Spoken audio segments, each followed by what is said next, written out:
I'm curious about your apprentice program that you can get an apprentice profitable in 90 days. A lot of times it's 2-3 years. The last 10 apprentices that I've done are all hammers and they're all slaying it.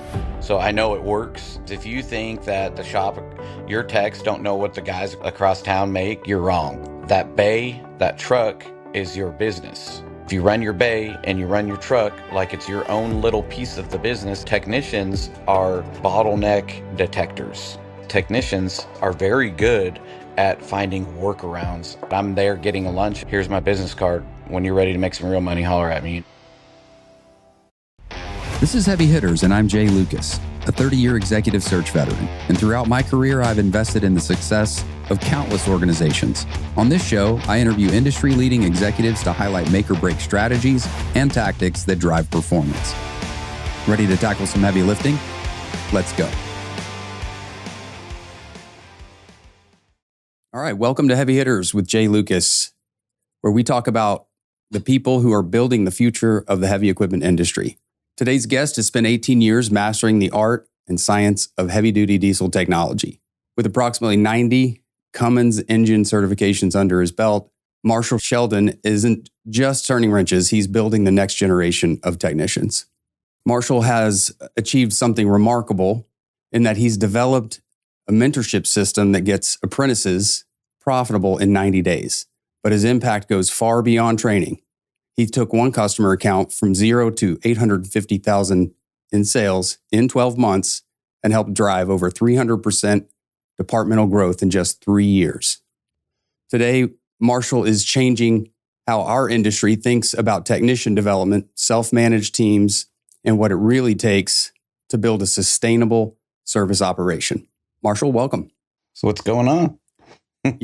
Just trying to do this thing. Yeah. Hard part's out of the way, man. Yeah. So if you don't mind, I actually like to start with a prayer. Yeah, let's do it. Awesome. All right. Lord, thank you for Sheldon. Thank you for, or Marshall, excuse me.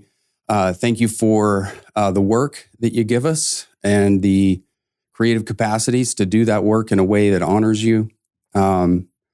Pray for him and his family, that you would bless them, and for our listeners.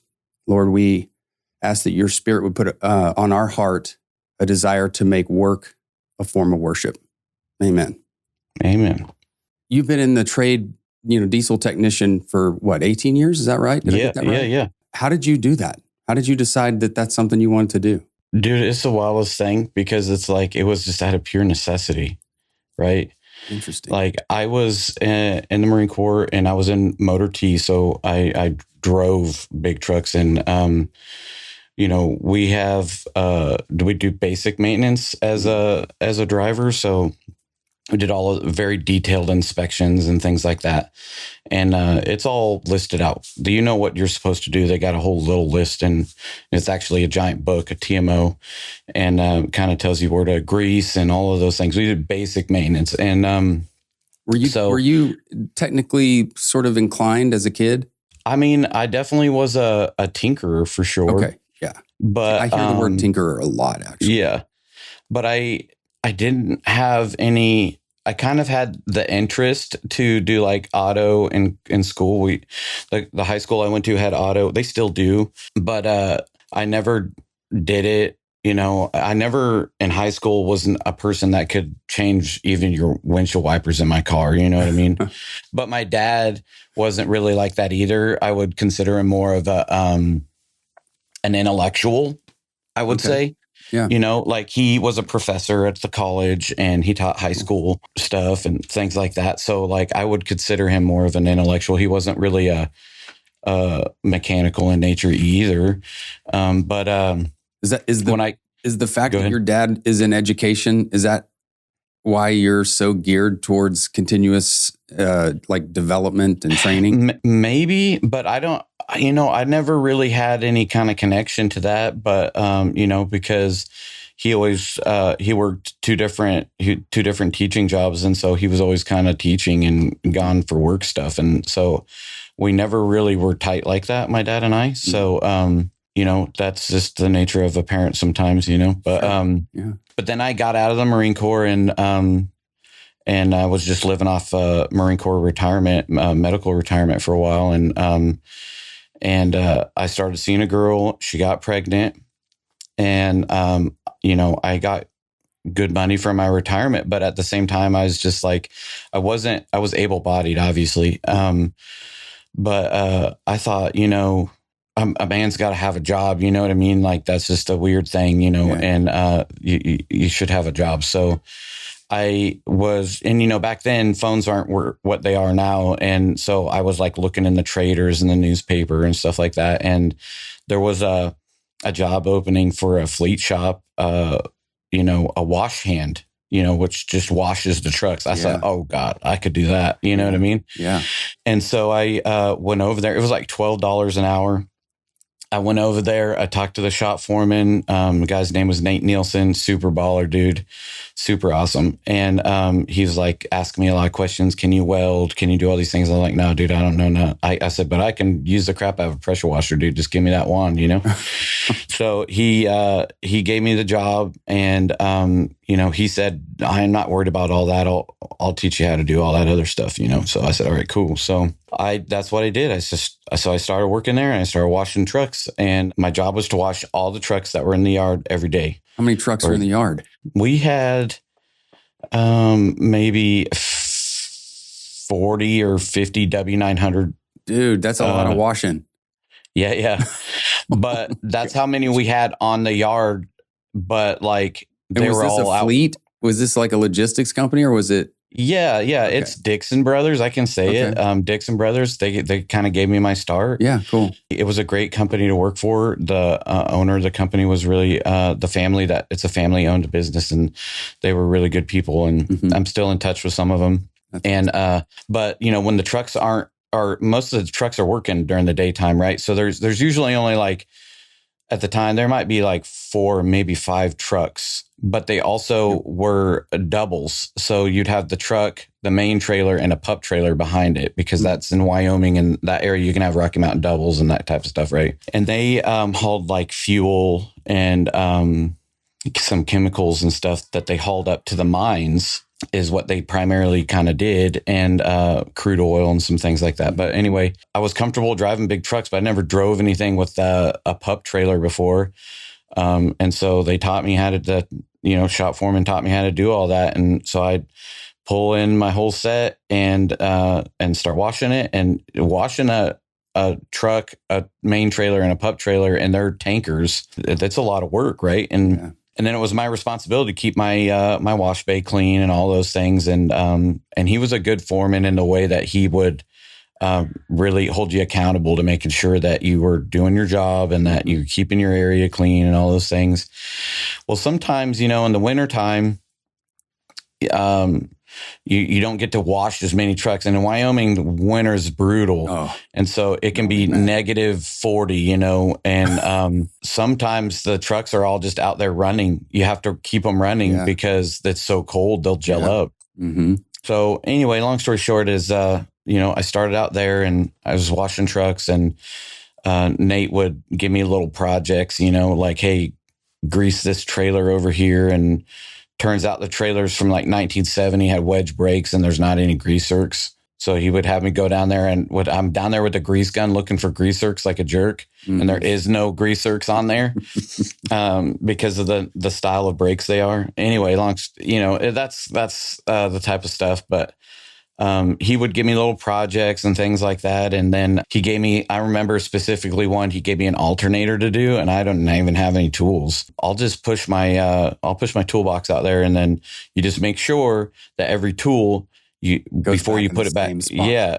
And it's wiped down, and it's in the same way you got it. I said, okay. So that's what I did. I knew how much those guys spent on their tools, and I was appreciative for the chance and that he was letting me use this. And he had a beautiful hunter green snap-on toolbox with a butcher top. Now I have a beautiful white snap-on toolbox with a butcher top, because I don't know, I just liked that butcher top that he had, and I always thought that was like the gangsterest thing, So I got the butcher top, made me feel kind of like I made it, Yeah. But so he kind of got me into it that way, and I started with a little craftsman set. I feel like a lot of people do. Mm-hmm.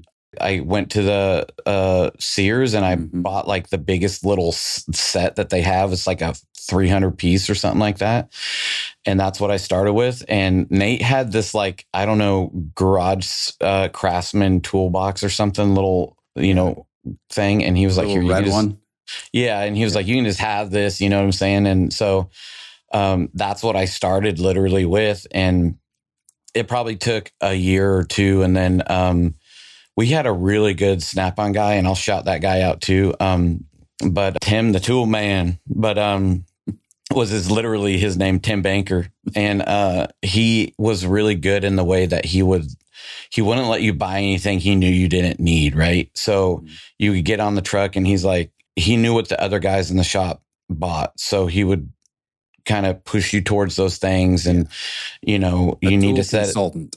Yeah. And he would say, oh, you kind of need these. I see a lot of the guys in your shop have this, and a lot of the guys in your shop have this. And no, you don't need that. Start with one of these. And then if you use it enough, then you can get this. And I remember one day he came in and he said, hey, I got this guy is trading in his toolbox. And, he said, this is a good deal. I'll give you a good deal on it. So I went to Nate and I said, hey, do you think this is a good deal on his toolbox? And at this time, it was a lot of money. I thought, because I didn't make a lot of money. It was like $2,000, and it was a triple bank Snap-on toolbox, a classic 96, I think they called it.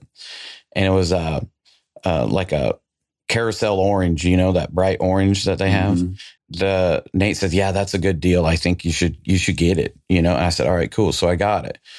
And before that, though, everything I got on the truck, I was paying cash. So this was like the first thing. Like I got Snap-on credit, and I put it on the credit account and all of that. And like I never had any credit cards. I was never really kind of like that, and didn't really understand actually. Yeah, I never had credit, but at the same time, I didn't have any really credit, right? Because I'd never had any car loans. Everything I'd ever had, I bought with cash. And so when I applied for the Snap-on credit, I didn't have any credit. So I didn't get approved. And Tim, the Snap-on guy, says, hey, listen, I'm going to co-sign for your thing. I said, dude, are you sure? Wow. I said, dude, I'll make sure I pay it, and I did. I made sure that he got his money for that. Before sometimes I put gas in my car or bought groceries, I always made sure I paid that bill. Yeah. And honestly, what's crazy is full circle is that's the longest credit account on my credit, right? Is that Snap-on credit account that I still have to this day. And, I think they approved me for like $5,000 or something like that. And now my Snap-on credit is 30,000. I could I don't have that much on there, but if I wanted to, I could. It was when I bought my house, that was my longest line of credit. And it literally helped me buy my house. Yeah. And I thought that was so wild, full circle, right? By the time I was ready to buy my first house. Yeah. And so a lot of times I used to think, oh, this is really stupid to have all this credit, and a lot of people talk bad about it. But at the same time, it literally helped me buy my house. So yeah, I got in there and I did my thing, and I got progressive raises, and that's kind of where the hunger of the pushing kind of came from. How long did it take for you to move from the wash bay to actually in the shop or the field? Probably less than a year. Okay.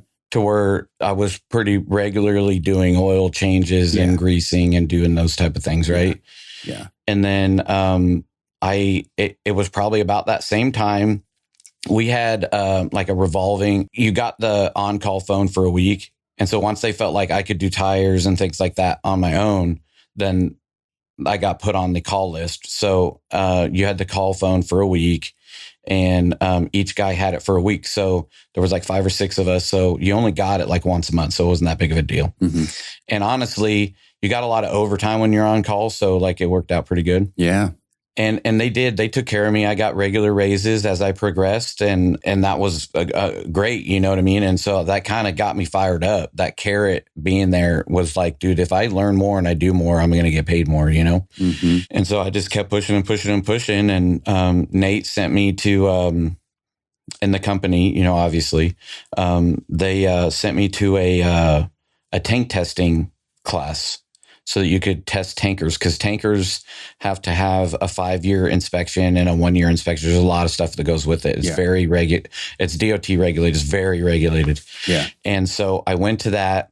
And then they also had an old hand over there that used to go to all their different shops and do all the tank testing.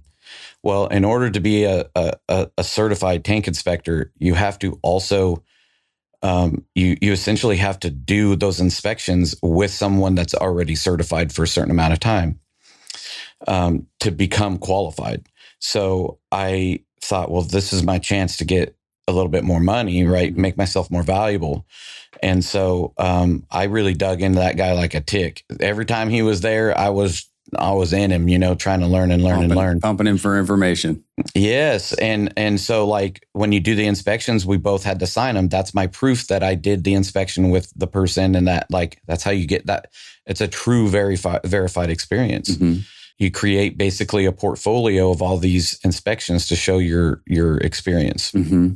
So that way if there's any kind of incidences or anything like that, you can show your actual experience. So it was actually really cool. And I kind of got to the point where like I had learned everything there that I could learn, right? Like I knew all of the equipment. Mm-hmm. They all had Cummins engines there, which is how long did it take before you reached saturation?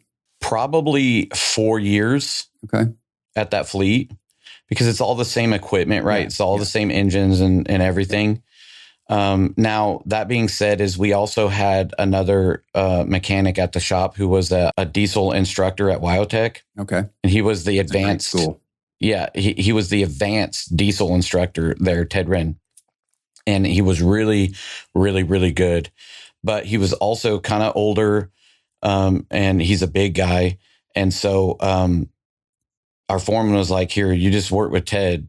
You know what I mean? And I could ask Ted anything. That guy knew anything and everything you could dream up, right? Why do they do this? Why is this doing that? Why does this have that on it? What is this? Why are they even painting this black? Yeah. You know, like anything. Or 2 or 3 year old. Where you're like 1,000 questions. Literally anything you could dream up, that dude knew. You know what I'm saying? And so that was invaluable. Great resource. Do you ever look back and go, man, how lucky I was to have those resources? 100%. And on LinkedIn, I've wrote about it a bunch of times. Yeah. Like every once in a while, I kind of get in my feels now that I feel like I've kind of made it, I guess. Mm-hmm. And you know, I've had a pretty successful career so far. And you know, I think back a lot about that. And like there's a song. What's the name of that song? It's like The Ones That Made You, or The Ones That, something like that. Anyway, that song reminds me of all the people that really poured into me when I started. And that is really what blossomed me into this monstrosity that I am now. You know what I mean? Sure. It's like, and it was amazing to have Ted and a supportive foreman that always looked out for me and had my best interests at heart. Yeah. I mean, I can even give the credit, like I said, to the Snap-on guy I had. The Snap-on guy I had was always looking out, making sure I wasn't making stupid decisions. Right. You know, I just had a lot of people when I was coming in. That just had my back. And so have you noticed that was unique, or have you been fortunate that in every job you've had, you've been surrounded by people like that? I would say that was more unique in that particular situation, because think about if you had that after you had 5, 6, 7 years of experience, it wouldn't have had the same level of impact, I bet. No. Because, you know, you feel like you've already got some experience, and, you know, I feel like there's this like little transition point too, where you feel like you already have some experience, and it's less, you're less receptive sometimes. Right. Which is, I think everybody kind of runs into that. Mm-hmm. And you have to, it's kind of a little hurdle that you have to get over. You have to be intentional about it. Yes. For sure. Very self-reflective is self-reflection is a skill set learned. You know what I mean? No doubt. That's so true. All right. You've got 90 certifications. Yeah. It's actually more than that now, but wow. What's typical for, you know, a mechanic that's been around for a while? Yeah. So like even like, so you could use like a lot of the base, the OEMs, right? So like Volvo, to be a Volvo master, they'll have like a suspension group that might have 10 certs in it to become certified in the suspension. And then you'll have a drivetrain one. Is it necessary, or is this just, no, I want to do this? Well, if you want to get paid, yeah. Because the thing is the more you learn, the more you know, the more you can do, and the more valuable you are, right? So, but it seems like a lot of technicians, and I don't know this to be true, it's just a general sense that I get, they get to a certain level and then they're like, okay, I'm good. I don't need any more. You know, that's true. And I'll tell you my perspective. It's because like, okay, so I worked for that fleet and then I went to a Volvo dealership where I worked on highway, right? So where I worked really hard to get Volvo Master. And from there, I went to Kenworth. And when I went to Kenworth, it's a whole new OEM. And they don't, none of that training that I got before, it translates nut and bolt wise, but the certs that I got from there didn't translate to this OEM. So I had to redo it all over again. Yeah. Right. Which I feel like there should be some meshing there, but I'll digress. I had to start all over again training wise and start doing it all over again. But I went to Kenworth because I had the passion for the Cummins product. And Volvo Mac, which, you know, they're kind of one and the same. Volvo Mac is like 3 or 4% of their equipment has a Cummins engine in it. So I just wasn't really getting, you know, the stuff that I wanted. So I went to Kenworth for that reason mainly. And also the dealer group that I went to had a reputation, and the reputation was being a higher pay in that area, and also very aggressive with training. So I thought, well, that's where I got to be. You know what I mean? So I went there and started the Cummins training. And did you figure that out because you were talking to people? How did you know that this was? Oh yeah. Okay. Yeah. Yeah. Here's you know, I'll say that you're at a Volvo Mac dealership, and you're talking to people at this. You said it's Freightliner or Kenworth. Kenworth. Yeah. Are you guys meeting up for beers after work? Like, how are you mingling with guys at another dealership? Yeah, the thing is it's a small market, okay, and you know, one guy might come from there and start working over here, and you know what I'm saying, and that's kind of how that cross-pollinate, basically. Yeah, and so that's kind of usually how that starts, and then. Now I'm friends with him because we work together and we might have a beer or whatever. But then some of his Kenworth buddies come over. We're all drinking together or whatever, hanging out or whatever, you know. So that cross pollination really starts happening that way, and then you're comparing notes. Yes, exactly. And I've said it 1,000 times. If you think that the shop, your techs don't know what the guys across town make, you're wrong. They know what they make. They know what their benefits cost. They know all of those things. It's a tough place to be for an employer. I could tell you this market right now is wild. It's a tough place to be for an employer that isn't paying attention. Yeah. If you're asleep at the wheel, if you're asleep at the wheel, it's going to get away from you real quick for sure. Time. Yeah. That's a great way to put it for sure. Yeah. 100%. Yeah. Awesome. I don't know if I got to your question there, but I was just curious about, you know, the number of certs and kind of why did you keep going with that when other techs will peter out? Oh yeah. So it's like I said, I always had that carrot. So it's like, the more I pushed, the more I got back. So it was like, why not? Right. Let's just keep doing it. Right. And then there's something to be said, like when you go to a training facility and you're going to learn something, you know, and you're around other techs from other places, and, you know, like Cummins is a place where you would go for a hands-on skill assessment, right? You go there and there's techs from Cummins, and then there's techs from all kinds of other dealerships that are there to get certified as well, right? And there's nothing more baller than just being the most certed out tech in the room. You know what I mean? Yeah. You don't have to act like it, you know, and I'm not saying you got to act any type of way because of it, but it definitely, I like being able to walk into a place and feel like I have the most certs in there. I don't know. That's kind of conceited way to look at it, but I don't know. I kind of like the feeling of it, You take a certain pride in that. Yeah. And I think I was thinking before I wrote the intro, just to try to intro you, if Yoda was a technician, he would be Marshall. Yeah. I mean, that's kind of what you're getting at. Like, you want to be the leader of leaders, and, what was wild about it too was like, then when I started training technicians and I started taking on apprentices, I realized that like all of that work wasn't for naught, right? Mhm. It's like, it gave me such an in-depth knowledge of the products that I was able to pour that into every apprentice that I trained. And maybe I got some of that from old Ted from back in the day, because like I could ask that guy anything and he knew.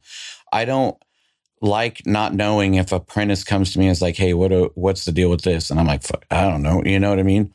Like that sucks to not be able to explain it to your apprentice. I feel like you definitely have to be a subject matter expert if you're going to train. You know what I mean? Yeah, for sure. At least to give them the most quality that you can. And like further on in my career, that's what it became, is a way for me to pour more into the apprentices. That's what I started learning, how our financials work in our business. And I started pouring that into them as well, because I got really good at teaching them how to fix stuff. That part was easy. I got good at that. And then I started dealers generally give techs access to the financials? I think it kind of depends on the dealership. I've worked at ones where you never knew nothing about it. Yeah.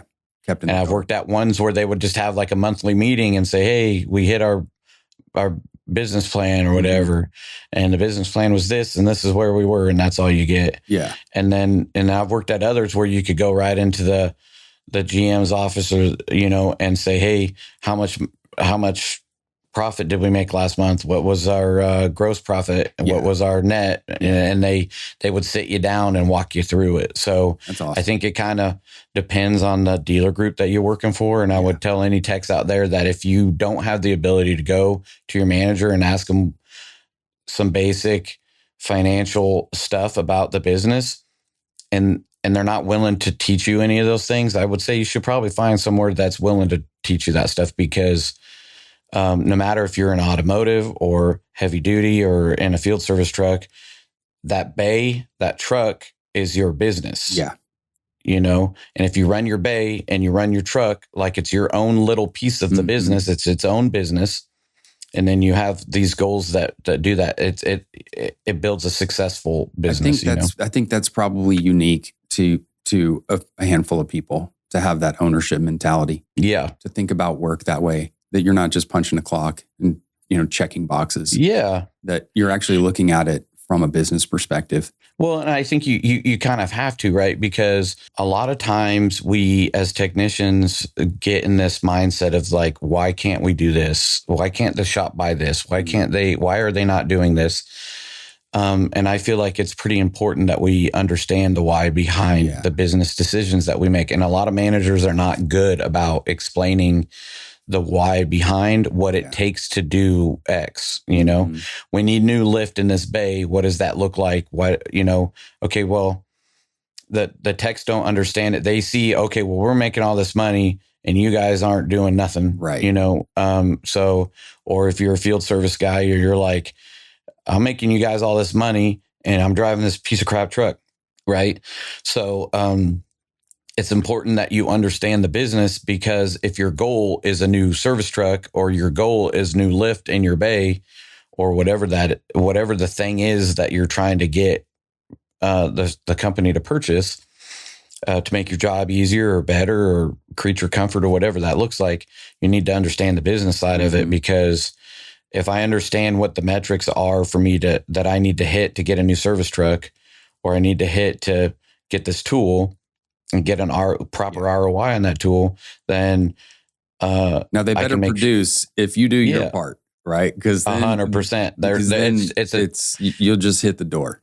You're like, I'm out of here. It's definitely a double-edged sword. But I think it's important that you understand the business side of it. It's the why behind what we do, right? So at the end of the day, that's what pays for the show. Yeah, no doubt.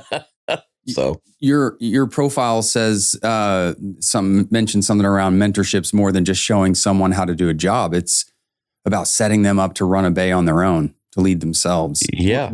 Where did that come from? Well, that's where that like second level came from, right? Because I was like teaching them how to fix things, and that like got kind of easy over time. And then then I started. Was there somebody like a Ted in your life that kind of showed you this part of it? Like Ted showed you the mechanical piece of kind of getting started? I've always been pretty good after Ted of seeking out mentorship myself. Yeah. You know, so if I someone like yourself, somebody that I respect, that I can ask for advice, or that, you know, sometimes even, you know, I'm 40 years old. I'm not a young man anymore. I'm still young to some, but, you know, I'm not 20 anymore, you know, but it's still nice to have someone you can lean on that is not in the situation, that can give you good advice, and somebody that you can talk business with, or, you know, like, hey, I'm doing this and this isn't working, and I'm pulling this lever and this isn't doing this. And so I feel like I've always been pretty good about finding people in my social circles that are good at something that I want to improve. And you know, so like, for instance, I'm in a friend circle right now. We call it the Sweaty Leaders. You've probably seen a post about it on LinkedIn and stuff. Well, I had this weird epiphany type scenario where I felt like, as leaders in the middle, right? A skill set that is really missing from mechanics and foremen and things like that it's a lot of soft skills, right?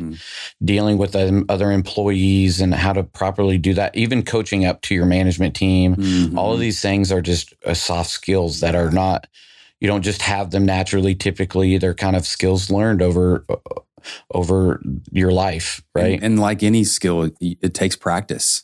Right. Hopefully you work with people too. Like when you mentioned, you know, sort of managing up, you know, you could do it just perfectly. But if the person you're trying to manage up has deficiencies, like their emotional intelligence is really low, and they're a hothead, or they're stubborn, their ego's too high.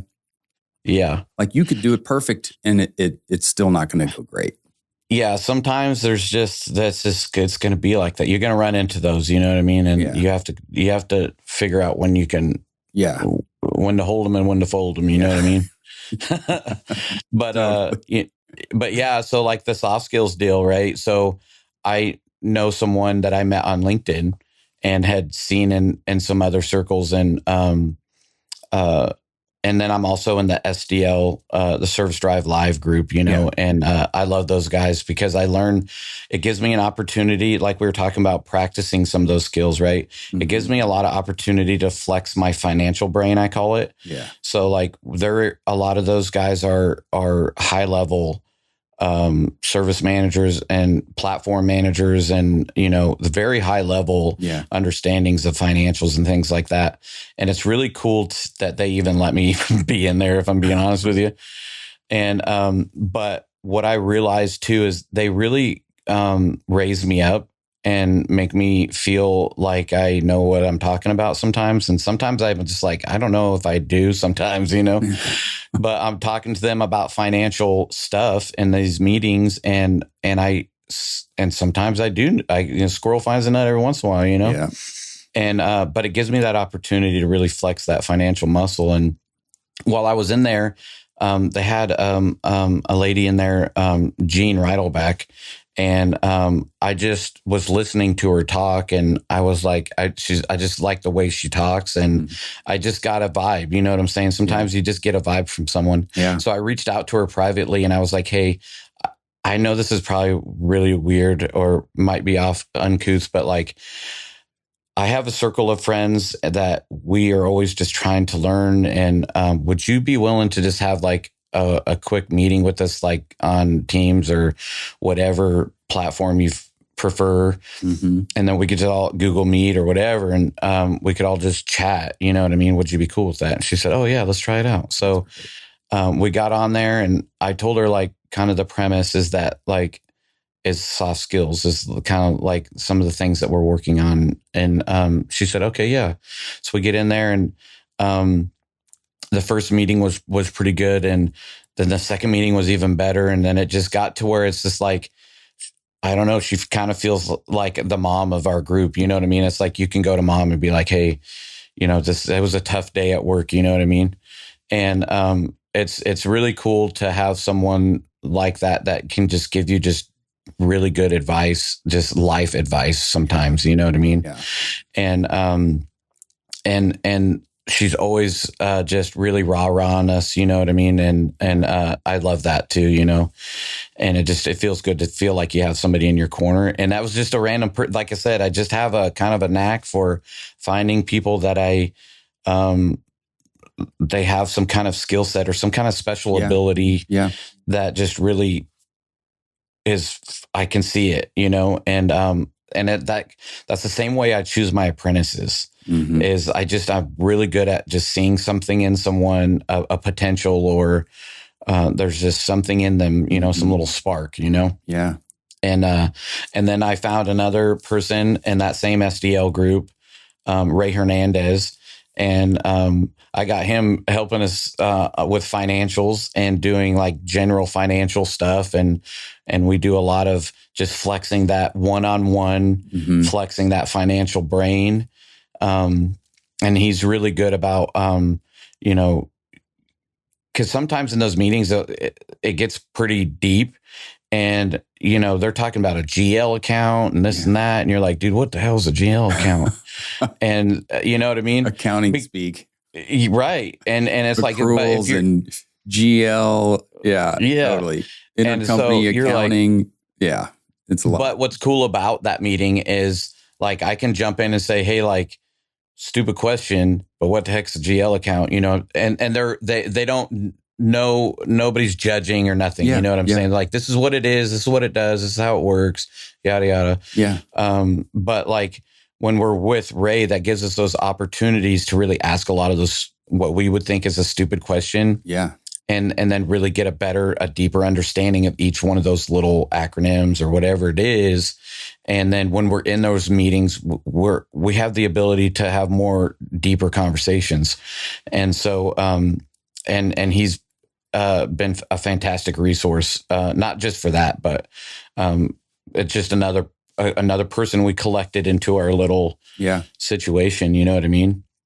Yeah, I don't know. Sure. That's awesome. That's some of the keys, man. That's what we've been doing. Yeah. Being able to figure out who those people are and then welcoming them into that conversation. And look, that it goes back to, again, this cross-pollination. You're not just, it doesn't happen just, oh, well, over here I make this much and these are how much my benefits cost and my boss is cool or not cool or whatever. Yeah. It's also what you're talking about here, just learning about other stuff. Yeah. Like financials. Yeah. And every time I learn that stuff and I get a deeper understanding of it because I'm practicing it. And then when I'm practicing it with the apprentices, I get an even deeper knowledge of it. Or they ask a question. I'm like, dude, I never thought about that. What is this, or whatever. Then I take that back with me. And then when I have my meetings with Ray or whoever, then I can say, hey, stupid question. This was brought up when I was in a mentorship with a junior and this happened. And, or even sometimes like with Gene, it'll be like, I was at work today and a text said something and I don't know why, but it really rubbed me wrong. You know what I'm saying? And I said something back and I'm feeling kind of bad about the, how that went down. And, and then she always just has the most amazing advice about how to kind of overcome this situation. Sure. You know what I'm saying? Yeah. And it works every time. Like I go back the next day, I'm like, hey, and I apply whatever she had mentioned and it's worked every single time. So it's like, she sounds awesome. She's fantastic. If you're not linked up, you got to. Oh yeah, for sure. Yeah.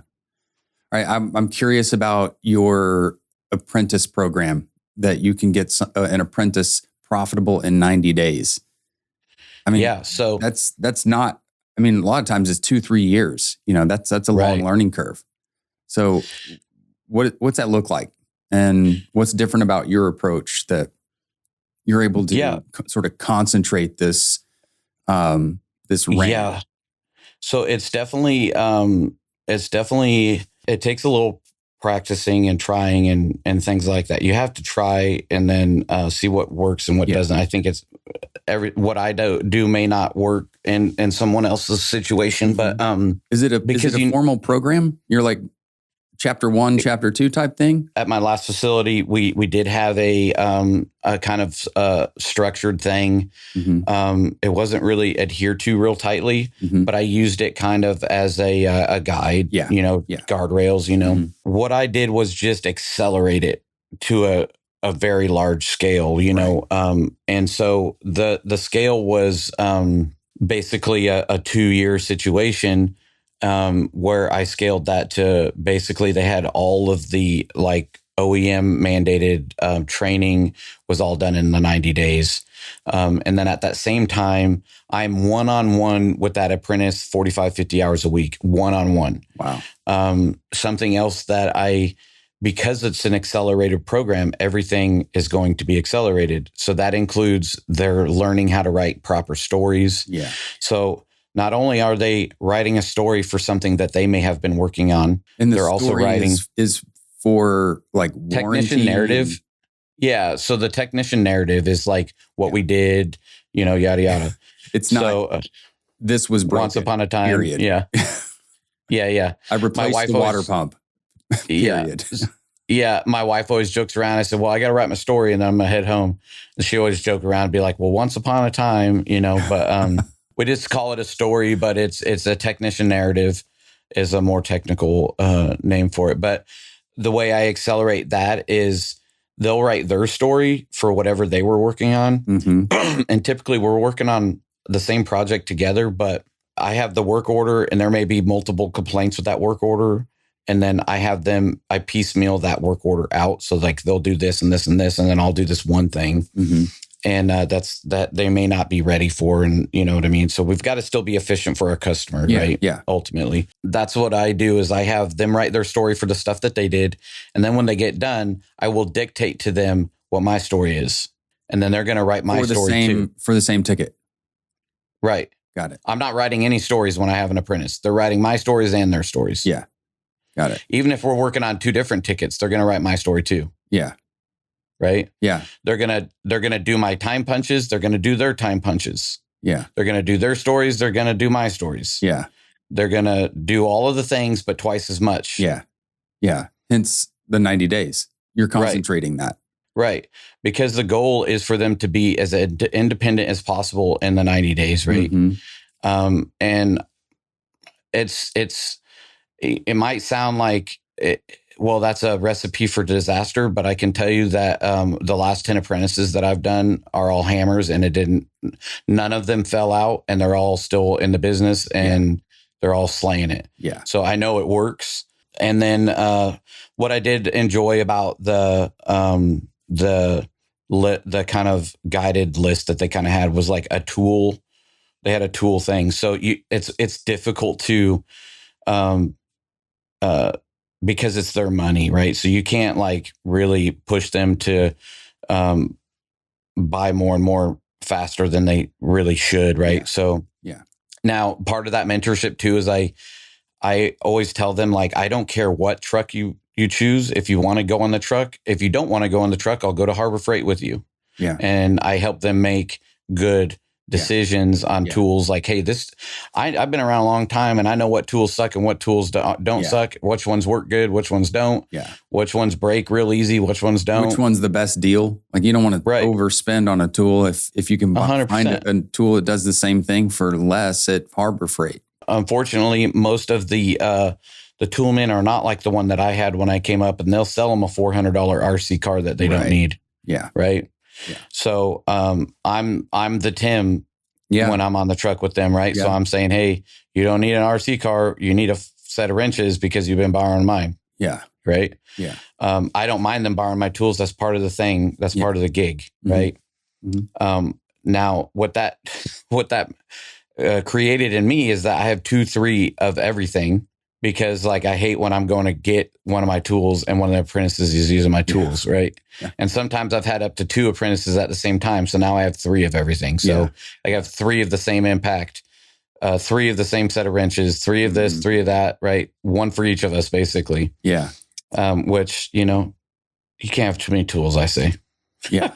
Yeah. No doubt. All right. So profitable in 90 days. Is that billable hours? Is that diagnostic efficiency? Yeah. So it's rates. Like what does profitable mean? So profitable to me is like, they're hitting a benchmark, for sales that I've set. Now, like I said, I had a benchmark that I held my apprentices to.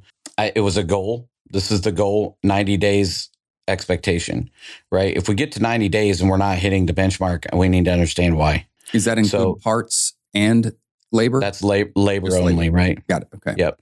Because we can't really help what parts are going to, each piece of equipment's going to need, right? Yeah, fair enough. But I can help how much work that they're driving, right? So I think a key component to this also, if somebody is watching and they're like, this is something we want to try to do, is that when you're the mentor technician, you have to have the ability to cherry pick some of the work orders.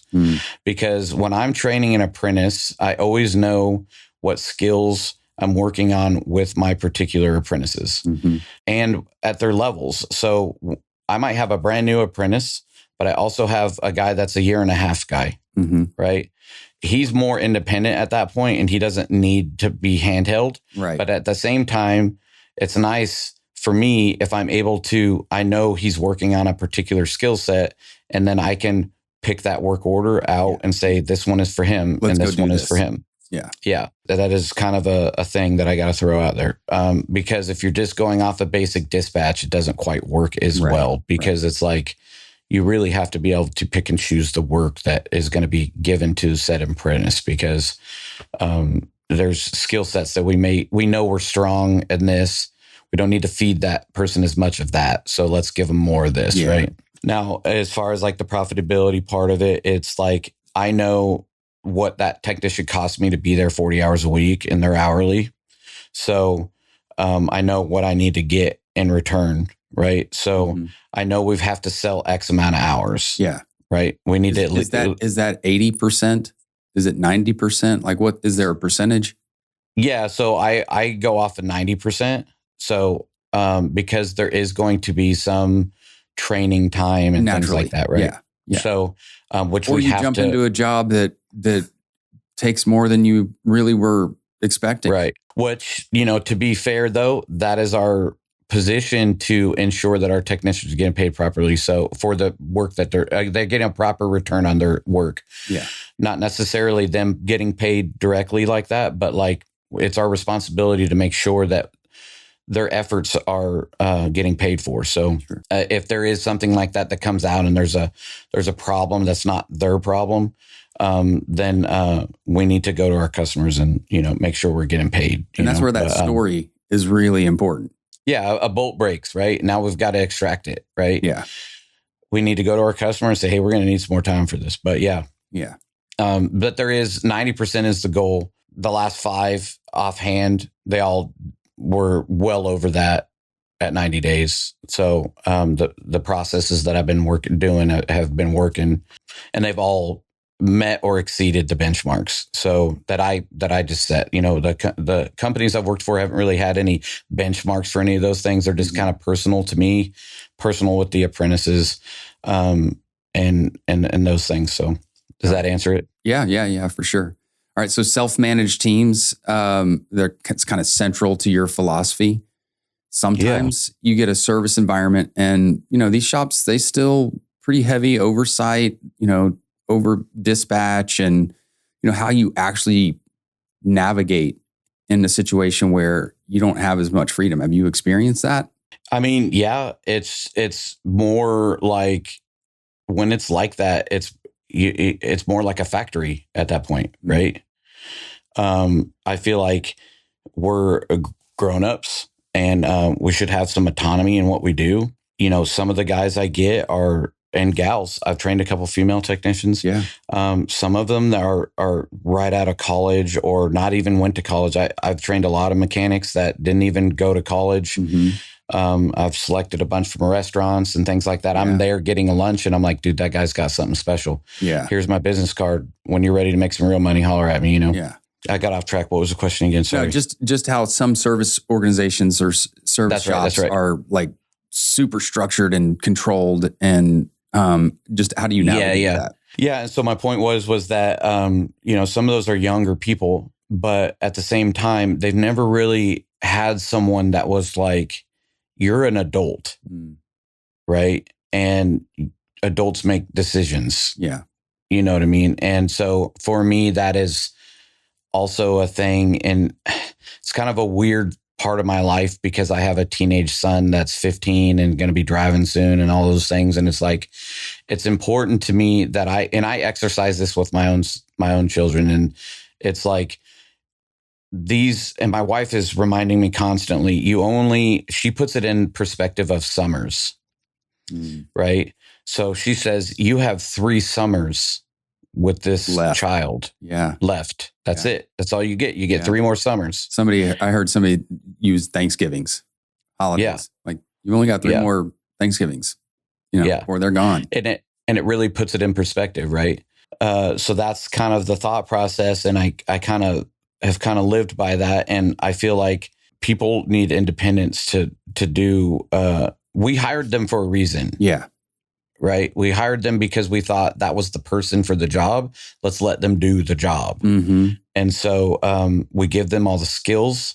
We train them. We do all these things. And why do we not let them do their job? Right. So that's my philosophy on it. That's why I teach them the business side as well. Yeah. It's their business to run within the guardrails of our company parameters. Yeah. Yeah. Let's do it. You know what I mean? We're all adults. Yeah. Right.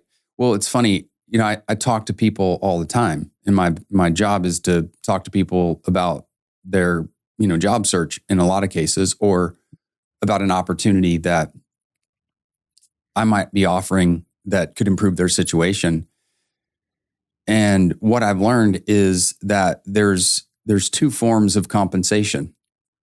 There's the monetary, that's what you pay your bills with, but then there's the non-monetary. Right.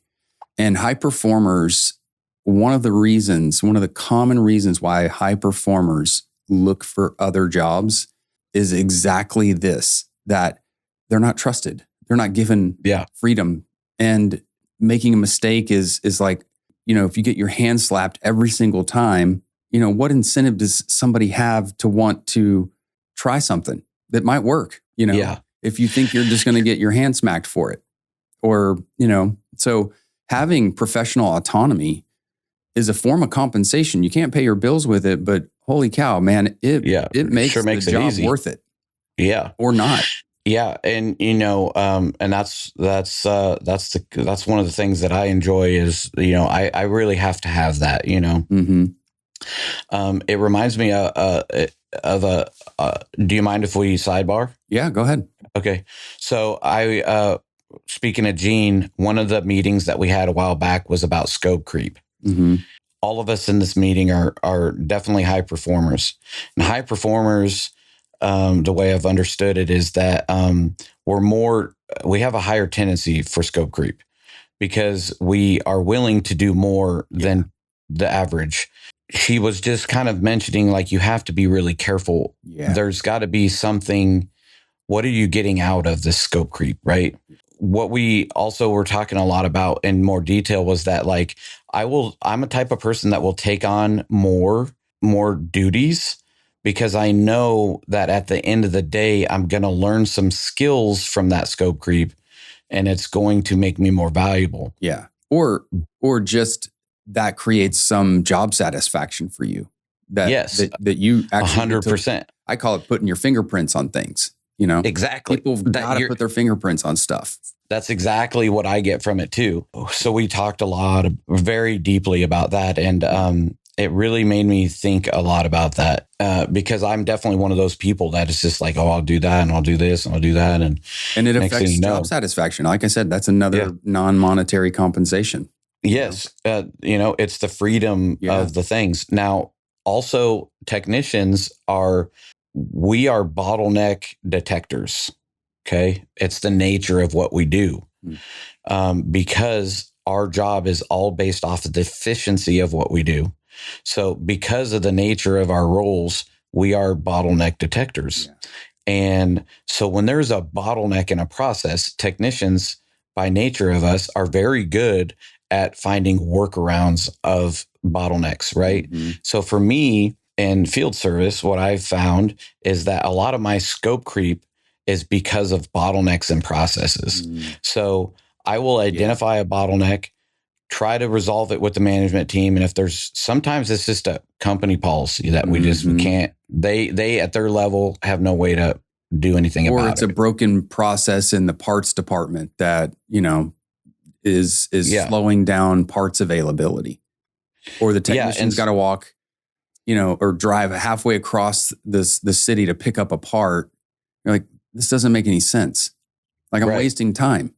And so for that reason, I have taken on a lot of roles over my career and taken on a lot of duties, I should say, that would remove bottlenecks. So like if there's a way for me, like I'm thinking, okay, if I can take this on, then that becomes, I just deleted that from the process, right? So now I'm doing it and now it's not a thing. But if I could put the parts on my own work order, I don't have to wait for the parts guy. I can put them on there.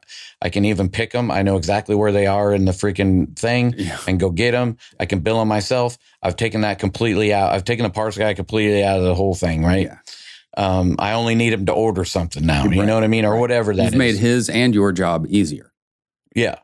And so like that, and that's the technicians, we just do that. If you talk to a bunch of technicians right now, we make a survey right now and we put it out there and it says, how many technicians look up their own parts? And I bet you it's 80% because they've gotten the wrong parts too many times. Right. And I ain't beating up the parts guys. No, of course. But, This is, it's just an example. It's just a small example. And it's like, so we run into where we got a left-handed A-arm instead of a right-handed A-arm. And this is the fourth time and it's the third parts guy. Yeah. Or you got the right part, but you didn't get the other parts. They're part of finishing that job. Right. So now what he's like, you know what? I'll just look up those parts. I'll give him the part numbers and then, hey, these are what I need. And so that is a perfect example of a technician scope creep and taking on a duty that removes a bottleneck. Right. So anyway, that was my sidebar. Yeah. No, scope creep. I thought it was cool. Yeah. No, it's, I think your next certification, you need to look into Lean or Six Sigma because you're doing continuous improvement. I mean, identifying, waste and identifying inefficiencies and removing bottlenecks, like that kind of all goes back to, Lean concepts and 5S and continuous improvement. And I've definitely been a student of the Lean management styles because like a lot of people would say, okay, well, we've always had service riders, right? We got to have it. Got to have service rider. Okay, well, in field service, you don't need a service rider. Why do we have service rider? What is the service rider even doing? Yeah. Right?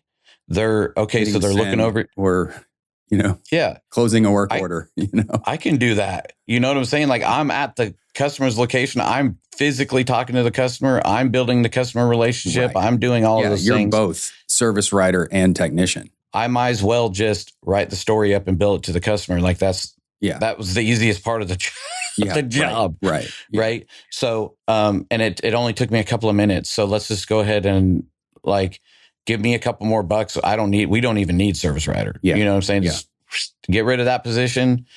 All these field service guys that we got. Now I could see like, if you had a store and you had 30 mobile guys or 30 field service guys, you might need a handful of admin support, to do warranty. Cause I will tell you warranty claims take a lot of time. Yeah. So like for those type of things, but like you could still reduce the costs of the store. Yeah. For, anyway, where I was going with that. Totally. I've always felt in automotive and in heavy duty that the front of the house is just overly bloated.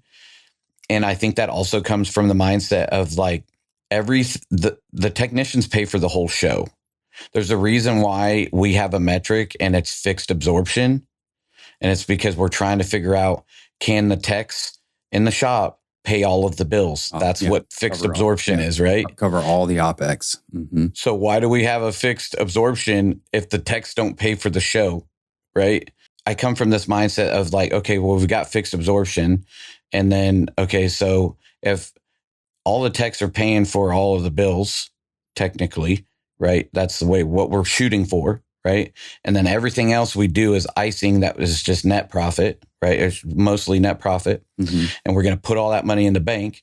And then that's how we pay all of our bills and all those other extra things that we want. Why is the front of the house so bloated, right? That's just money that we're wasting, right? Yeah. The way I see it, right? You're in essence adding operating expense, which is now requiring you to have more billable hours to reach 100% absorption. Exactly. So it blows my mind. Like, take my wife's Jeep in to get it serviced. We just got her a new Jeep this year, or last year in 25, but right at the end of fourth quarter. And so anyway, we got her a new Jeep and I took it in for the first service, and you go in there and it's like a Taj Mahal of a fucking dealership. And there's like there's more service writers than there is technicians in that place. Yeah. Right. And I'm sitting there for 30 minutes and nobody's even talking to me. You know what I mean? So I got to go find somebody to say, hey, I'm ready to get my stuff work done. Like, what's the deal? So when I look at something like that, I'm like, man, if I was a service manager here, I'd fire all these jokers. There'd be 5 of them.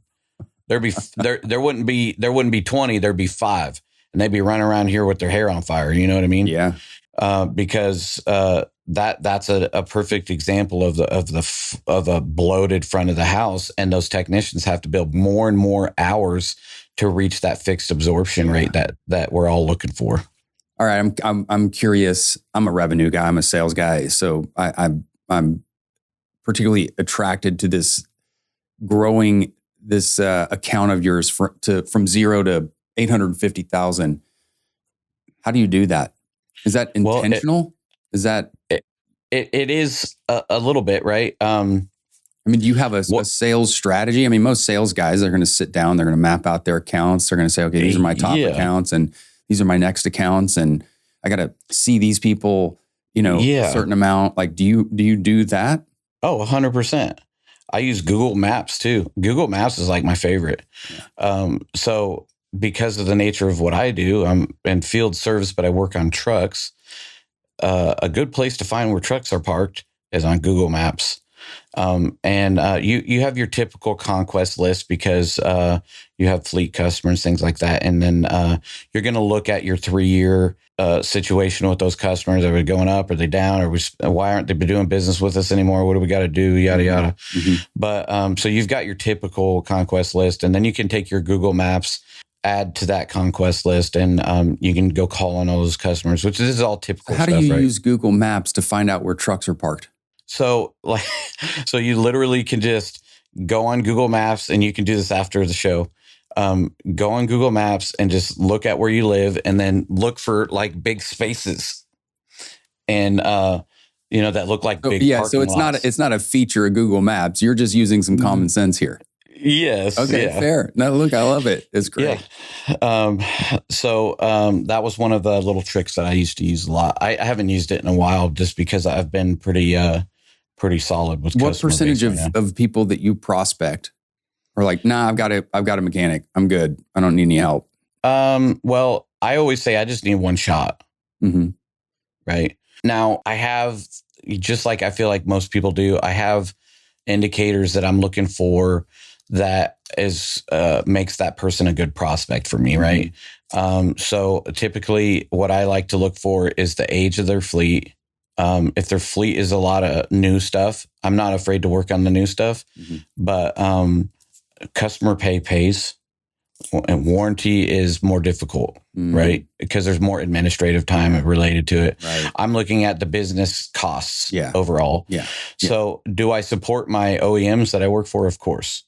And I'm do all that warranty work that's required. But I'm also targeting a higher percentage of customer pay customers. Which honestly, your OEMs appreciate because those parts have great margin. Yeah. You know, when a part's under warranty, that's a cost for an OEM. Yeah. And so, so typically I'm looking at their age of their fleet. And then you can there's a formula that you can use based on the age of their fleet and what the potential for work is there. Yeah. So sometimes like I'll drive into a lot and I'll see their equipment and I'm like, this ain't where I need to be. And I'll just go somewhere else. I ain't even going to call on that customer. Yeah. Now I may get to where like I've kind of dried up an area and I've taken all those customers and then I might revisit that one. I'll write it down like, okay, we'll follow up. Yeah. We'll follow up on that one. But, I don't let any leads die, but, that one is just the promise is less, right? So I go for a higher percentage. And then, so I'll do that. And then also, are these things that you teach your apprentices in the 90-day program? Oh yeah. My customers, they're riding with me. Okay. And one thing I learned about teaching them how to fix things is that early on when I'm teaching something, I have to just talk out loud when I'm thinking. Yeah. Right. Which is it takes a lot of practice, but eventually you get there and you're like, okay, so I just say everything I'm thinking out loud as I'm working on it. And I'm like, okay, we got to do this and we got to do this and now we got to go over here and we got to look at this. And then we're going to come back over here. We're going to take this off. And then we're going to do this. We're going to set this right here. This is why we're doing this. And you just have to talk out every small detail because we take for granted stuff that we do every day, right? That they don't understand. So when I'm doing that, I also have my apprentices there and I'm like, okay, we're driving in this lot and I'm like, okay, see that truck there and that truck there, that truck right there. I can tell you based on the way this stuff is looking, this customer does not spend any money. Right. Or whatever the situation is. And you highlight those things that you're reading the tea leaves. You're like, here's how you read the tea leaves. Yeah. So did you see this type of trailer, this and this? I always teach my apprentices, eyes open, ears open, mouth closed. Yeah. We go to our customer, we listen to what their issues are. We can't find any technicians. We don't have any technicians. We have a technician, but he's not that good and he can only do this. I'm looking for problems that I can give you solutions for. That's not always just me coming there to fix this one particular truck. If I'm sitting there and the customer's talking to me and they're telling me this, I'm listening to what they're saying. And so I definitely pass those things on to the apprentices because sometimes you might be there and you're seeing who's delivering parts to that facility, who's doing this, who's doing that. You get in your truck after you get done and you write that stuff down. I saw that they use these type of brakes. They use these type of drums. They use this and they use that. They're getting them from this place. And then when I come back to the dealership, I'm giving that to my outside salesman and saying, hey, I went to this place today. They were using these 3707 brake shoes and they came from Fleet Pride or wherever they came from. I'm going to give them all the details. If that gives him an opportunity to be aggressive and to be competitive. Because I know what Fleet Pride sells their brakes for. They know what I sell my brakes for. Right. So now I have an opportunity to go there and possibly have an opportunity. Yeah. Are all technicians capable of flipping on the sales switch? I feel like you could. Yeah. If you're mobile for sure. Yeah. That needs to be an aptitude that you should be looking for mobile or field service techs, Yeah. I feel like because there's such a shortage that a lot of companies, they're like, look, I just need them to fix stuff, Yeah. So if they're looking for somebody that's got that sort of sales acumen or interpersonal skills, right? If that's a component of the job, but looking for that means they've got to look longer. A lot of times they're just going to pull the trigger on somebody that's really not interested in that. Well, and that's the thing is like, is that the guy that you want? Well, You know what it's I mean? not the guy you want, but You know what I mean? it's funny. I have this saying, if it's not a yes, it's a no. Yeah. And there's a lot of people that in hiring, they're like, well, that's not a yes. So that's a no, Yeah. I mean, I'm with you. But it takes a lot of guts to continue to look, because people hate recruiting. They hate it. It's the worst part of their job. I don't know too many people that say, "Oh, recruiting is my favorite job." I actually get a kick out of it. I like recruiting you're apprentices. Yeah. But there's a next level to that, right? Where I'm at a customer myself. I'm at a customer and I see that they use the 4707 brake shoes. Mm-hmm. I'm going to call my parts manager and I'm going to say, hey, what do we sell these for? And these guys just bought these for these over here. And I'll go to the customer and I'll say, hey, what'd you all pay for those brake shoes? So we paid $42 for them. And then when I go back to the truck and I'm doing this, I got my Bluetooth in, I'm calling my parts manager and say, hey, what do we sell these brake shoes for? And he's going to tell me, well, this. And I said, well, these guys over here, what's a price on a half a pallet, or what's a price on a pallet of them? Can you give me a pallet price on one? Mm-hmm. And then I'll go in there to the customer and say, hey, we can sell you a pallet of those for $30 a piece if you buy the pallet. You'd be ahead in the long run. You're going to use them anyway. Yeah, right. And then I just sold a pallet of brakes. Heck yeah.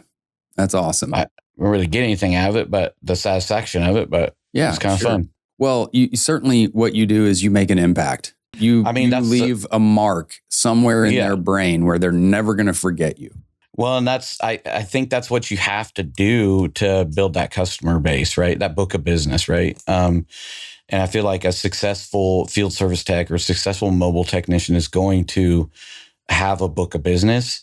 And that's part of our value as a technician is not just that we can fix things, is that, do you have a book of business? Mm-hmm. Right.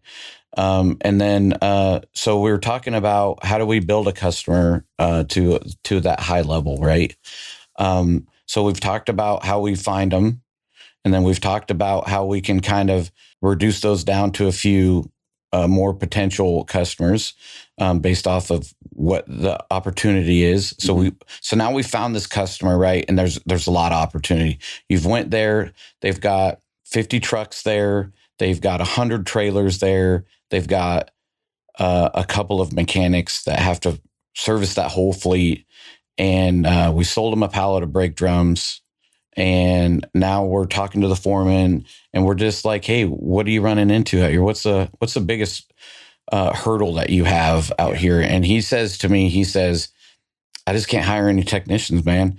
We're paying good. We got good benefits over here for a fleet, right? Mm-hmm. And we're just really struggling. I say, well, you know what? What would it take for me to have a guy over here every day just to give you guys a hand? He'll do whatever you need him to. If you give him a weed eater, he'll be out there weed eating. He'll do whatever you ask him to. What would that look like to you? He said, well, you know what? I'd have to have a good labor rate, of course, right? He's like, oh, I can't pay $230 an hour to have a guy here every day. You know what I mean? I said, okay. So if I could have a guy over here 45 hours a week and it cost you $1,000 a week, could you do that? Or what would that look like, And you just start kind of spitballing with them a little bit. Now, you also have to understand, like, how far you can go with that as a lead or as an outside salesman or whatever that looks like. Or even a service manager is having this conversation. If you're a service manager, you already know where your bottom is. Mm-hmm. You know what your burden rate is, and you know where you're comfortable at on your labor rate for your gross profit percentage. Yeah. You know where how far you can discount, right? Yeah. So you're going to be thinking in your head, and you might even pull out your phone, you're boom, boom, boom, boom. Like, well, okay, I could do that for $5,000 a week. Yeah. Is that something you guys would be interested in? Yeah. So, well, yeah, and you say, hey, listen, if it works out, I could probably come down to X, I could probably come down to 4,500 a week. Mm-hmm. If the work's there, if my guy's here and he's getting a lot of work, we could come down, and you kind of give them a block time. Mm-hmm. Right. I like to start it out on a block time if I can. Yeah. Because it's more economical. About an hourly rate. Which is what scares a lot of people off. Yeah. We don't talk hours. We talk what the job pays. Yeah. Right. When we're quoting our customers, we don't say, hey, this job pays 10 hours. We don't do that. We say the job costs $500. Right. That's how we do it in the automotive and in heavy duty. We don't quote the hours. We quote the overall cost. Right. If I'm talking to my customer and say, hey, I can have a guy here 8 to 5, it'd be $5,000. He says, and I tell him, hey, you know what? I could come down to 4,500. If the workload's there for the guy to be here and it makes business sense for the both of us. Right. Well, next thing you know, I send my hammer over there. My hammer comes over there and he's doing his thing, right? And they're getting work out like they never had before. This guy's there. He's working at a high level. He can do anything that they ask him to, right? Now, I go back to that customer and say, hey, how's everything going? He said, God, that guy's a beast. You know what I'm saying? He does the job of 3 of my guys. Do they try on to his own? No. They usually, you have to be paying your hammer, your conquester, you got to be paying him. Yeah. Okay. Because that's going to happen. They're going to get offers all the time. Yeah. You got to make sure that you're taking care of that guy so good that he ain't even think about that. His job is to conquest customers and that's what he does. Yeah. So you send your conquester in there, he's going to hammer on them.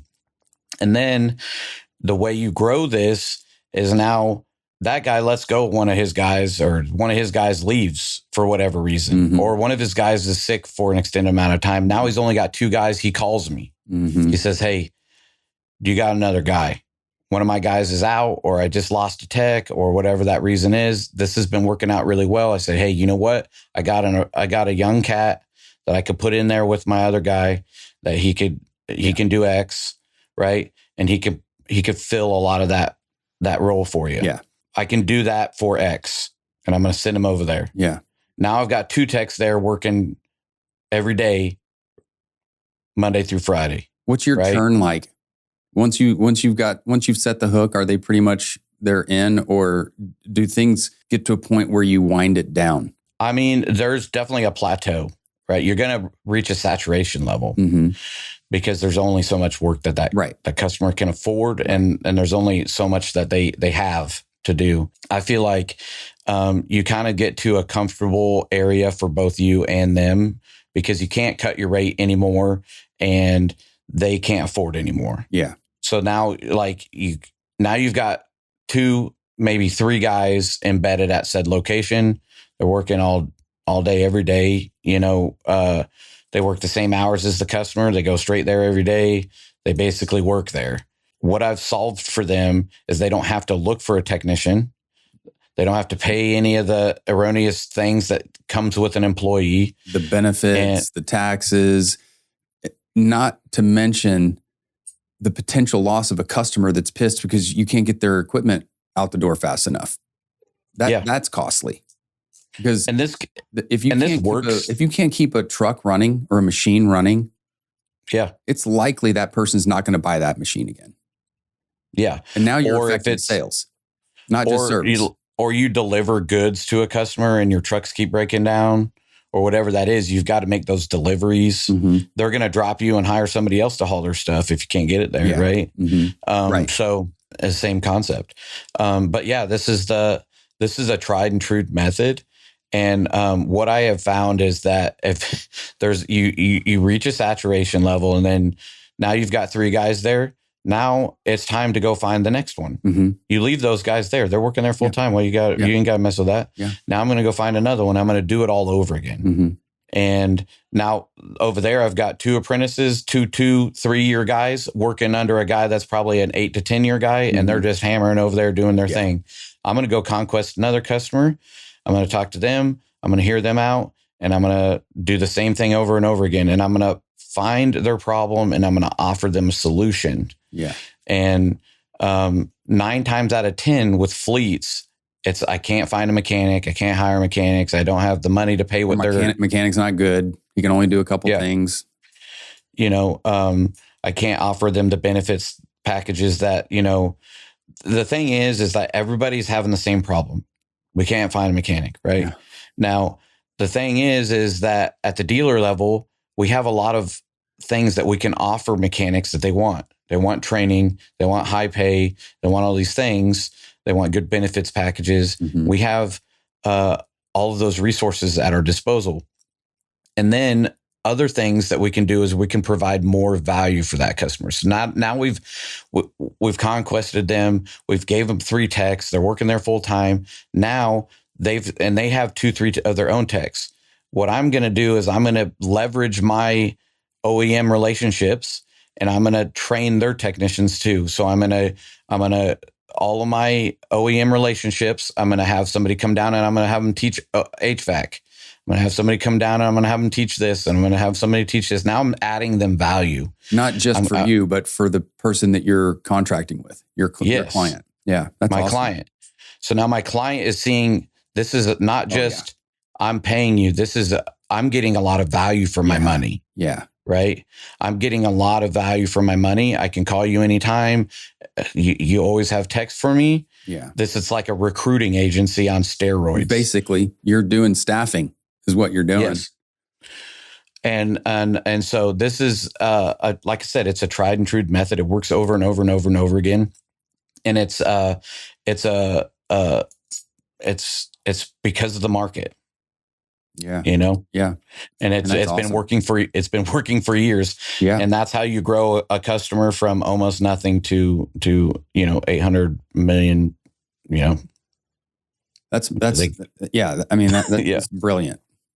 I wasn't expecting for you to tell me that you actually have targeted accounts and that you use the term conquest. Like, I mean, I was not expecting that that's how this was going to go. It's pretty awesome, actually. It's impressive. Yeah, it really it's all just something that was born a necessity, right? When I started in field service, it was just me and a 2012 truck and toolboxes strapped on it, essentially. And I went out there and I was given guardrails and a lot of autonomy to do things the way I wanted to do at my company. And I had some good leadership and supportive, and went out and I did it. And all of those little things I learned, literally the school of hard knocks. Yeah. There was things that I went after. I did a lot of filler stuff too. Like, there was times where I didn't have the workloads and things like that, where I just use warranty lists and go down that, and which, we have to do anyway as an OEM. So I would set up like a week or like a lot of fleets have one of their benefits is holidays, right? So they'll have a lot of holidays. Well, and heavy duty truck, most of the dealerships don't have a lot of holidays. So we're working on days that they're closed. Yeah. And that doesn't really work, right? Because they're closed. Now I've got 3 guys over here that don't have anything to do. Right. So what I would do is I would put a list of customers together that are going to be open, but they also have a bunch of warranty related recalls or whatever. And then I would set it all up so that I could send all 3 of those techs in their service trucks over there to do those recalls on those days or day that customer is going to be closed. We never have any unapplied time that way. Are you doing that work in the yard, or are you doing it in a bay? Now, see, that's the beautiful thing about doing what I'm talking about is most of the time they have their own bays. Yeah. Like those technicians, they get there, they conquest even the customer. Though everybody's gone, they can still have access to their bay and do this. In that situation for like the recalls and stuff, a lot of times they're just like, a lot of times those recalls are not recalls that we have to be concerned with doing them outside. That might be like, oh, you got a, for instance, or something. Yeah, software update or something stupid, right? But there's 20 of them. Yeah. Right. So it's a holiday. So all the trucks are in the yard, but somebody will be there to open the gate for you. Yeah. And then you can go in there and they'll be like, okay, here's all the keys to the units you guys asked for. And then my guys just go in there and do their thing and off to the races. You know what I mean? And so you just got to coordinate all those things. But as far as like when you start embedding technicians, I call it a embedded technician now, and equipment, we call it something different. We call it, God bless. We call it something else. Resident technician. Resident technician. So it's the same. Embedded or resident, it's the same thing, and it's formulated in the same way. It's just in heavy equipment. It's usually because this is a mining company and they only buy Caterpillar equipment, and so now we're going to give you 3 techs because you guys bought 45 freaking pieces of equipment from us, right? I don't So give we them just, for free. I can promise you. yeah. No, they don't. But you know what I'm saying? That's In how fact, they, I have worked with a civil contractor, commercial contractor, and they move a lot of dirt. They do a lot of like residential development. And they've got 3 resident techs.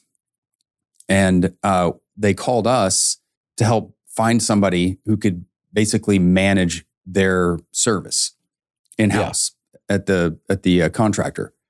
And he was telling me just how frustrated he was with the cat dealer and the amount of money they were paying for these resident techs.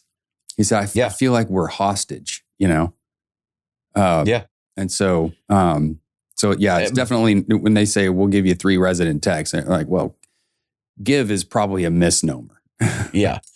But that is what we're talking about here. Yeah. Right. Somewhere along the line, that client has done something in a way that has put them in a position where they can't supply their own. Yeah.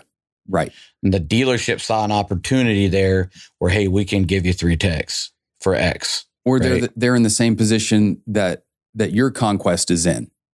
They don't want to do the recruiting. It's too hard. It's not really their job. It's a cost center for them. It's not a profit center, you know? Yeah. And a lot of those places are not, they're not for-profit businesses, things like that. So their shop portion is not a for-profit shop. Right. So yeah, exactly. It's a cost. It's center. not a. That's exactly right. Yeah. And so you're right. They just see that all as a cost. It's all an expense, and on their P&L, it's all an expense, right? Yeah. And so which means that they're paying more for the resident, and they're having to now build that into their estimates when they're estimating a job, because it costs them more to maintain their fleet. And I don't know, did you see that LinkedIn post I posted a while back about that? Mm-mm. So I posted a LinkedIn post about that, where I was saying basically the fleets, because we're in a shrinkage market right now. And since we're in a shrinkage market, a lot of those fleets have kept their equipment longer. So they're not buying as many trucks. Right. And because they're not buying, and since they're not buying more trucks, those trucks are coming out of warranty. And now they're doing a lot of their own work, more work in-house. Mm-hmm. Now they're realizing, okay, we don't have the technicians that are capable of the type of work that we need. Right. So what they've started doing is they started raising their wages, and so that they could be more competitive to the dealerships. Yeah. But they're only competitive to a certain point, right? So like they're competitive to that like 3 to 5 year technician. Right. So like $35 an hour.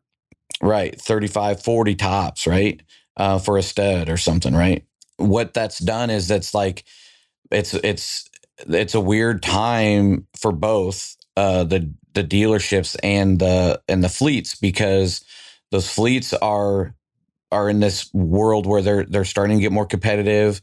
And what they've realized is like, hey, we've always bought Macs. We're going to leverage that Mac dealership for OEM training and all of these things because of our relationships. They're going to leverage that OEM relationship to get training for their people. So now they're offering more training to their people, and then they're paying more, and then they're focusing heavily on the 3 to 5 year techs from them and taking them. That's when they're in their prime, right? Where they're just really, you can get a lot of work out of them and all of those things, and they're working at a high level. And if they're lucky, they have a TED that works there. Yes. Right? And hopefully they do, and they got a guy that can kind of keep an eye on all them little jokers running around, and so it's a weird place to be right now, because the dealers are also getting leveraged pretty hard from their friendships, It's pretty interesting. All right, last question, and we'll land the plane. All right. If you could go back and talk to yourself 18 years ago when you were just getting started, what's the one piece of advice that you'd give that younger version of yourself? It would be put more in my retirement, probably, something like that. Yeah.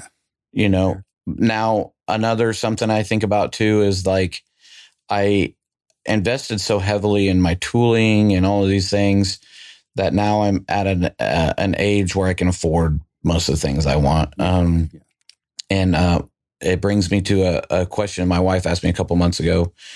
More like about a year ago now. But she said, is there something you just want to buy for yourself?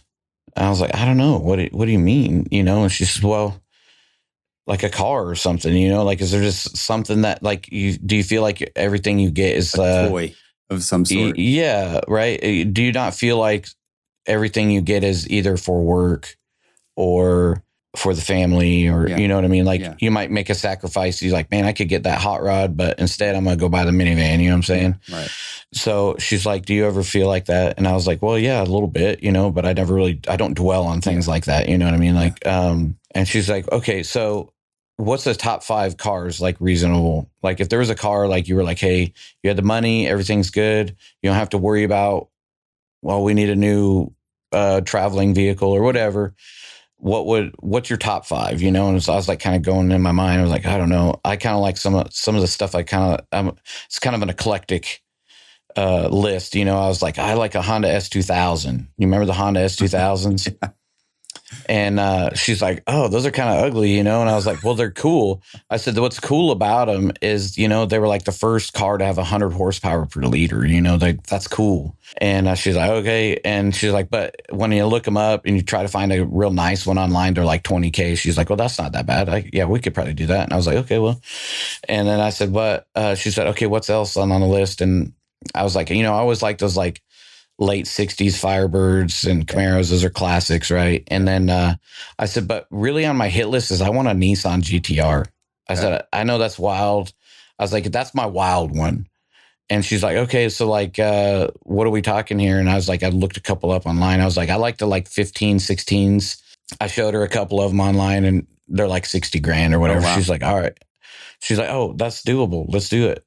So I don't have one yet, but working on it, Yeah. So, if I had to go back, I would tell myself like, set some of those goals early and that's part of the enjoyment of doing what you do and working hard for all the things. And, you work hard for your family and to make sure that everybody has what they need, but don't forget about yourself too, Yeah. Awesome. Well, man, this has been great. Very valuable. You got a ton of insights, just insights related to mentorship and business development and, how to build self-managing teams, how to invest in yourself and the nuances from not just having technical skills, but having those soft skills. Like it's really valuable. So, if somebody wanted to connect with you, and just, learn more or pick your brain, is there what's the best way for somebody to reach out to you? The best place is LinkedIn. Okay. Add me on LinkedIn and shoot me a message and just I'll put in the edited version. I'll put a link to your LinkedIn if you're cool with that. Is that cool? Yeah, that's perfect. Okay. And then and that's the best place to get me. That's where I'm most active, I would say. Yeah. So and we've corresponded quite a bit on LinkedIn, and you're really pretty good about responding same day. Yeah. That's, like I said, that's where I'm most active. So if I'm to see it, that's where I'd see it. Cool. Awesome. Well, if today's conversation resonated with you, please share the episode on LinkedIn or somewhere in your network. Share it with somebody. Appreciate you listening, and we'll see you next time. Thanks for listening to Heavy Hitters. And if you found today's episode valuable, don't forget to follow and share. Now stay focused and stay tuned.